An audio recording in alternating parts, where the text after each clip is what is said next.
সবাইকে জানাই শারদীয়ার প্রীতি ও শুভেচ্ছা। এখানে ষষ্ঠী অবধি ডিউটি করার পর চলে গেছিলাম স্যালনে। প্রায় দু তিন ঘন্টা তো কম বললাম, হ্যাঁ মোটামুটি 3.5 থেকে 4 ঘন্টা ওয়েট করার পর আমার প্রাণ আসে এই যে এই ম্যাসাজটা, এটার জন্যই আরও যাওয়া।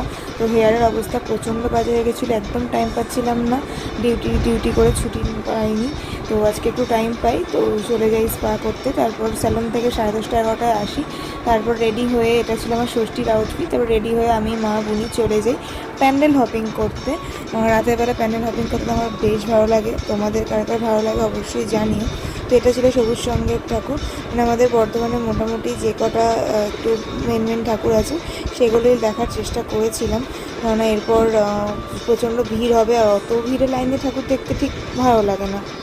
ওগুলো ফাঁকা জায়গায় মোটামুটি ষষ্ঠী দিন থেকে আমার পুজো শুরু হয়েছিল, আমি মা বুনি চলে গেছিলাম। এটা হচ্ছে আমাদের কিরণ সঙ্গের ঠাকুরের লাইন। এটা এখানে করা হয়েছিল কার্গিল যুদ্ধের থিম, বেশ অন্যরকম লাগছিল ব্যাপারটা। কার্গিল যুদ্ধের ব্যাপারটা প্রজেক্টরের মাধ্যমে দেখানো হচ্ছিল, তো তোমরাও দেখো কেমন লাগলো অবশ্যই জানিও।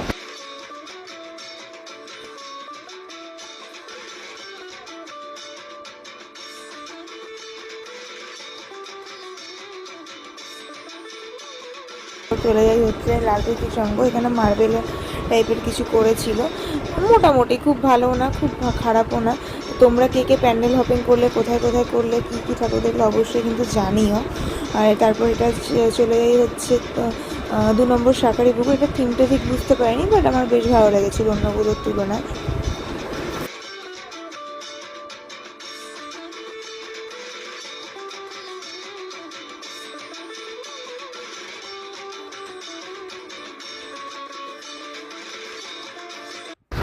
তারপর এখানে দেখা হয়ে যাওয়ার পর চলে যাই তেলিপুকুর সাইডে।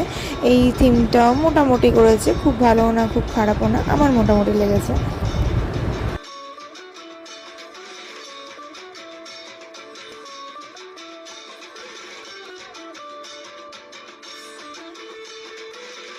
তারপর চলে যাই আলমগঞ্জ বারোয়ারি পুজোতে। এটার থিম ছিল মায়াজাল। এইখানে যারা বর্তমানে থাকো অবশ্যই জানো যে আলমগঞ্জের থিম প্রত্যেকবার কতটা সুন্দর হয়। এবারও অ্যাজ ইউজুয়াল প্রচণ্ড ভালো হয়েছিল, আমার তো খুব ভালো লেগেছিলো।